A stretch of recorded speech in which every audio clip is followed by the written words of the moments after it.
Welcome back, Deadites and Ghost Beaters, and if you're new to the channel, I am Old Head Gaming, and we are back from our holiday. We had a great Thanksgiving, spent some time with the family, took a little time to recover.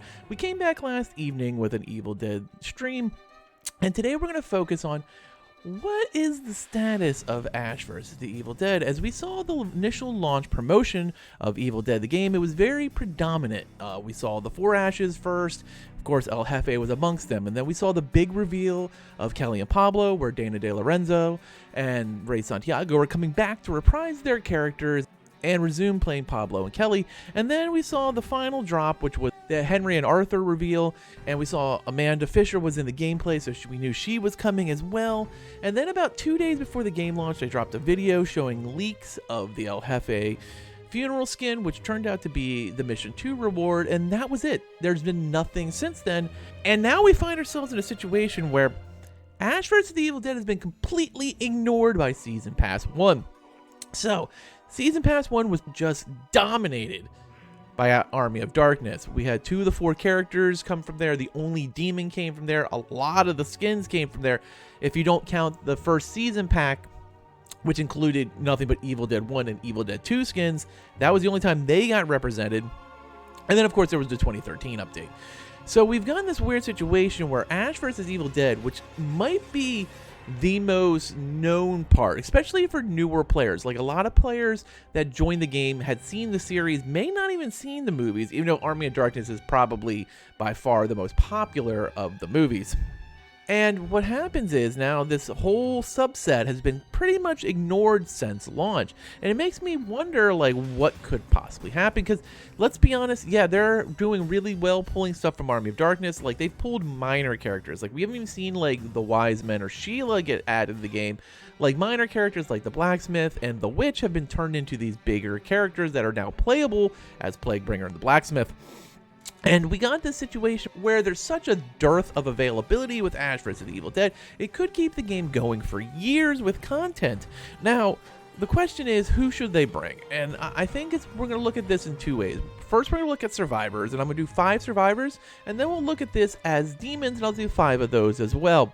So, first of all, we have to talk about the most obvious survivor of all, and that's going to be Chet Kaminsky. Now, back when the Looper article dropped, we all did videos, no matter what content creator we are. I've done multiple, actually, on Bruce talking in that video about Ted Raimi had already recorded lines for Chet, and somehow, yet, he's still not here. We've gotten the Blacksmith before Chet, which absolutely astonishing for me, especially with the fact that we know that he's recorded lines. And obviously, Chet's going to be number 1, and I think Chet is probably the second most sought-after character, except for number 5. Number 5 is going to be absolutely the one everyone wants. Now, number 2 is going to be Ash's dad, Brock Williams. I feel Brock Williams would be great for this game. They've shown what they can do with unique characters, and as each character drops, there are little more awesome nuances they keep adding to the game. And I do like the originality. I think Brock could be very interesting in the things we did. Now, we did a video on Brock a long time ago about how he could have some interesting perks, and I feel like they still could be even taken to the next level from what I had initially projected way back before the game actually dropped. And of course, if you're going to have Ash's dad, you got to have Ash's daughter, right? Brandy Barr Williams, another character who I see a lot asked for in chat, a lot asked for on the Reddit, a lot asked for on the Discord. And, you know, I like Brandy. I think she'd be a very fun character. She has an interesting arc in Season 3. And I think it was really awesome watching her start from this, like, very timid, very scared flower to this very badass future warrior. And I think there's a lot that could go there. Number 4 would be fan favorite Dalton. Now, Dalton pretty much shows up number 4 on every fan favorite list since basically Season 3 dropped. And it was always Ash, Pablo, Kelly, and the number 5 character on our list ahead. And Dalton, I feel like, is a warrior in the making. I feel like he's just so destined for this game. He's going to fit in really well. The black leather jacket.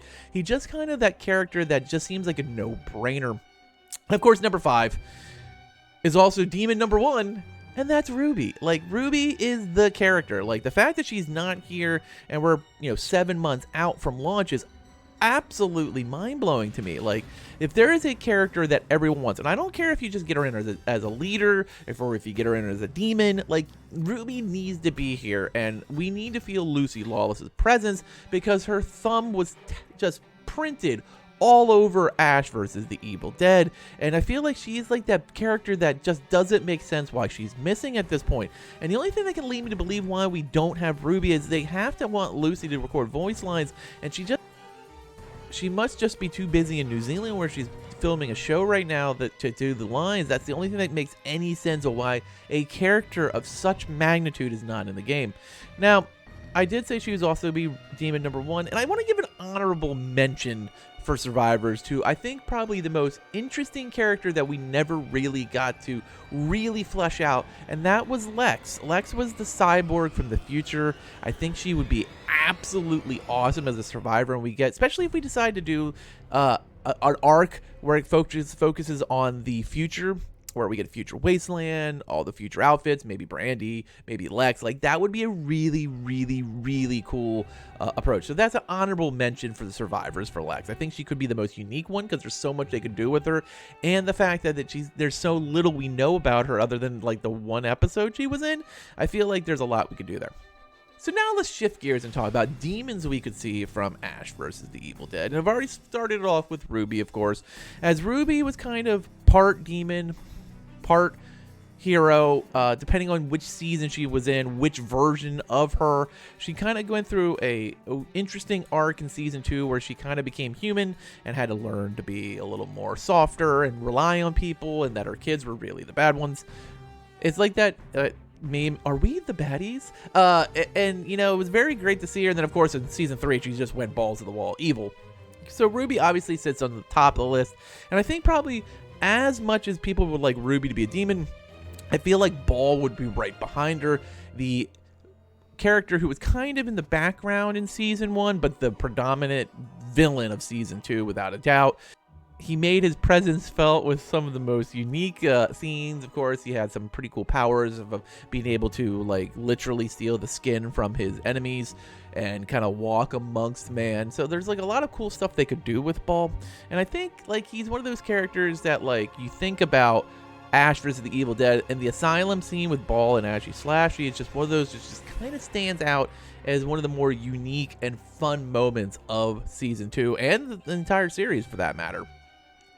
Number 3 is a character that we now know has had voice lines recorded since the game launched, and we've talked about her before, and that's Little Lori. And Little Lori is interesting because she showed up in 2 episodes, very present in season 1, episode 1, where her and all her Little Lori companions attacked Ash in the back of the value stop.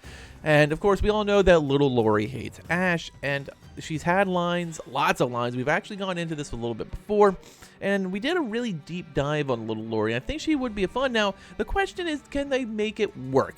The fact is, when you have characters that are really small, like Little Lori, how does it work for hitboxes? How does it work for making it work game mechanic-wise? And that would be the one caveat for Little Lori, so which is why I put her kind of in the middle here.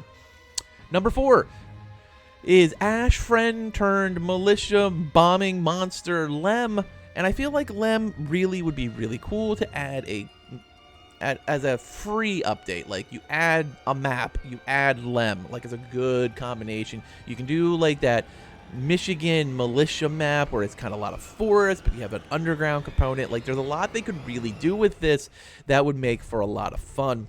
And Lem had some unique, more fire-based abilities. I think he could be a very interesting demon. And number 5, last but not least, and actually probably the demon I want the most in this game, more than anyone else, and that would be Coogie. I think Coogie would be the best demon ever. I would absolutely become a Coogie main if that was an option. And if you're not familiar with Coogie, Coogie showed up only in 1 episode. Season 3, episode 1. He shows up as the possessed mascot of the Elk Grove High School, and it's a cougar, and he attacks Ash. He ends up killing Rachel, Brandy's best friend, and I think it makes for a really cool thing. Like, you could even have Rachel be the elites for Coogie, which I think would be really cool. Her in her cheerleader outfit. She could have maybe some unique band abilities from that fight with Ash. And I think there's a lot they could really do with that episode, because there was so much that went on in Season 3, Episode 1 that was so different and so cool compared to everything else in Season 3. Season 3 for me was kind of like an up and down, but that episode premiere was just mwah, chef kiss. It was so good. Now, I want to hear your thoughts, guys. Let me know in the comments below, who would you want from Ash vs. Evil Dead? We kind of talked about 5 demons. We kind of talked about 5, but really 6 survivors. I threw in the bonus of Lex. But there's a lot of characters that I didn't touch on, and there's so much stuff in this series that could be brought into play, and we've seen already that smaller characters don't matter. Like, you could be a tiny character with one line in a movie and somehow be Ed Getley. Like, Ed was never a big character in Evil Dead 2, but somehow he became a hunter. Blacksmith had like 3 lines in the entire movie, and he was the latest survivor dropped in DLC. You don't have to be a major player to become a character in this game, and that is one thing I really like about it, is that they can take these smaller characters and really make them shine and give them some really cool abilities. And I want to hear your thoughts. Who do you want to see added to this game? Season 2 Season Pass is coming. We know that. Now, when is it coming? That is the question. Can they get it out to start Christmas? That is my hope, because I feel like if they miss Christmas, it takes away from a lot of the momentum that they built up during Halloween. So hopefully we see that Season Pass 2 is coming. We have a fun Christmas launch, maybe get a character, but at least get some Ash vs. Evil Dead skins, and skins for other characters that have been kind of ignored. Because, like, I'll be honest, I might be the only one that feels this way, but I've had enough of Army of Darkness for a while. I hope it kind of gets put on the back burner, so that way the rest of the series, Evil Dead 1, Evil Dead 2, and in particular, Ash vs. the Evil Dead, can get some shine. Let me know your thoughts. I want to hear them. As always, thanks for watching, and later, mates.